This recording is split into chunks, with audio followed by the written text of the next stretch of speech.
remember if I showed y'all my new one.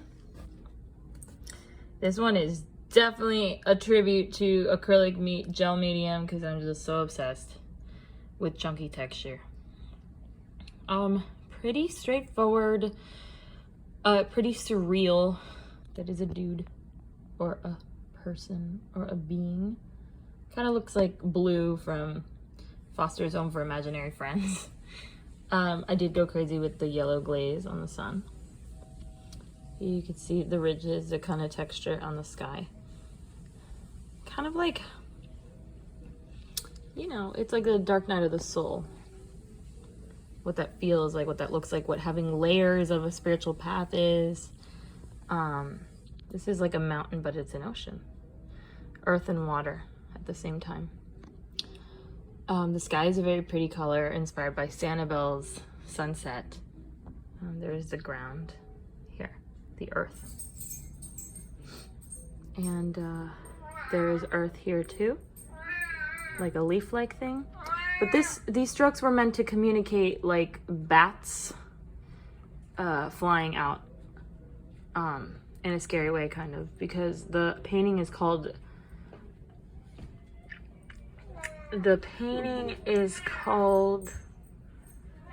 Soul, Storm, and Optimism. It's about the path, you know? So I really love it. It really resonates with me, and it's really beautiful. So as part of my Ugly Flowers series that I was talking about, this is another painting that I did recently. It has a lot of texture, a lot of acrylic gel medium. And I've created an interesting peach color and beige color.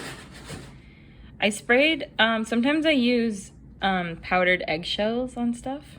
It kind of has a fertility energy about it, and also it gives me a little white dust, as you can see, like little stars in the horizon. My horizon line is really, really high, but that was kind of the point, to be like ironic about it, because you would probably expect the horizon line to be something like this. But I wanted it to be almost like a field of flowers is like a blanket of some sort, like it can house you. So that was the point. You can see the petal, or on the, not the petals, the other part, the middle part, it looks like there's some eyes looking at you. So yeah, the point was that, you know, that nature's looking after you, and that was kind of the point of this, and it has really nice texture that I love. But yeah, I'm gonna be framing this one soon, or creating like a mosaic of different ugly flowers in my Ugly Flowers series. I'm not sure yet, because I really, really love tiny paintings. So this is a yellow glaze that I did recently. This is an abstract painting that's kind of about opening the door to hell. There's a lot of chaos going on. For some reason, it gives me images of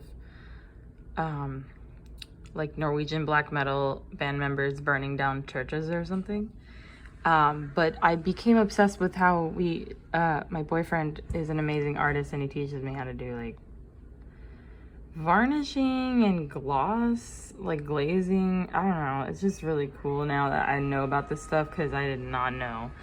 And I was like, this needs yellow to make the colors pop better, and I don't want white to be the focal point. I really didn't. So I think it's gonna get a couple more layers. And to my left, this is one of my newest paintings. It's very dramatic. It actually has lentils on it. It's like those orange lentils.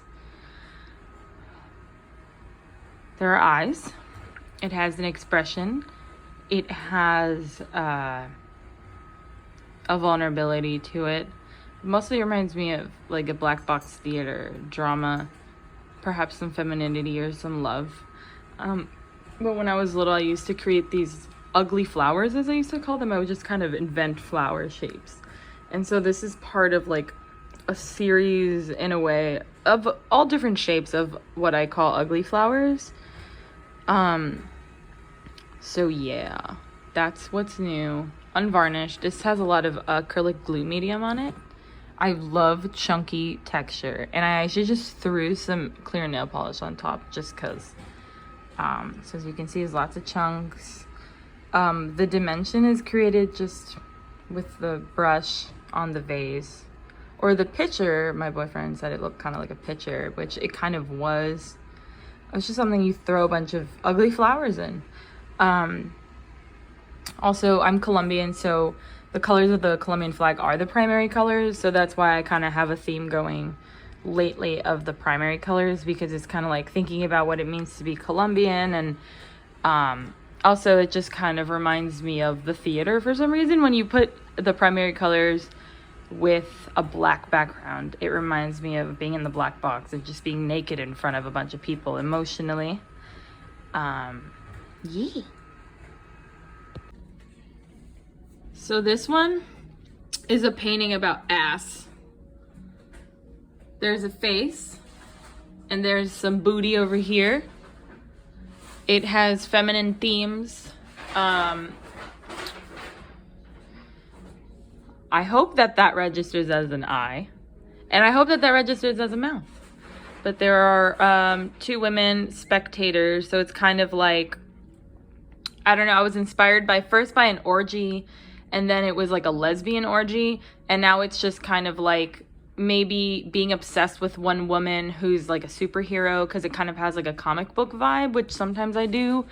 But this is part of a series, like I was explaining before, with the primary colors on black.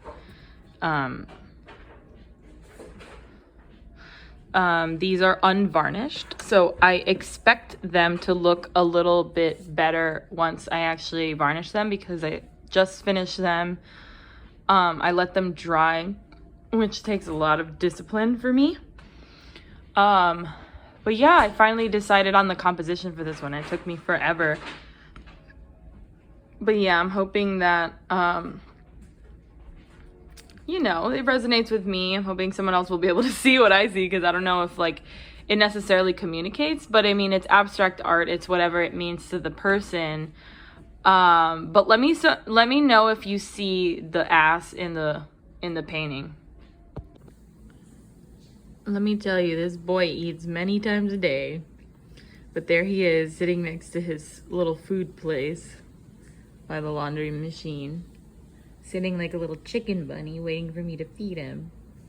He's so funny. I love him. His little gray face. I just had to paint it, you know? He's my muse. Ultimate muse. Our house is an art studio and a gallery. Those 2 on the right are my boyfriend's paintings. And this one here is about my little friend, Buddy Boy. Oh, you see, he talks to ghosts. He can see things that I can't see. And so this painting is dedicated to him having a little friendly ghost friend. So there's like a little heart of love glowing in the grass there. There's little orbs around. There are people in this house. And the little ghost is just stealing the pumpkin. So yeah, the theme is just cute. I love cute Halloween stuff, not scary Halloween stuff. I'm more of like a cute, like 2nd grade classroom little decorations. Halloween type of person. I've always been that way. I actually don't like horror movies or anything like that. I'm very like, people just kind of like assumed that I was like this goth person because I was in a, you know, in a band. But it's just, I don't know. Why do people oversimplify like your look or whatever? It's like you're a person, you know. I'm not necessarily like into the same shit as everybody. But yeah, this is my Halloween world. This is the Halloween world that I come from, and I paint it from every once in a while, you know. Like the orange fox cover for the Coven, that was like a Halloween themed one. I'm very obsessed with orange and pumpkins. And the things I eat are a lot of the times orange or fall vegetables. I'm actually gonna eat some sweet potato today. So yeah. that's the latest, and I have one more to show you that's really fucking crazy.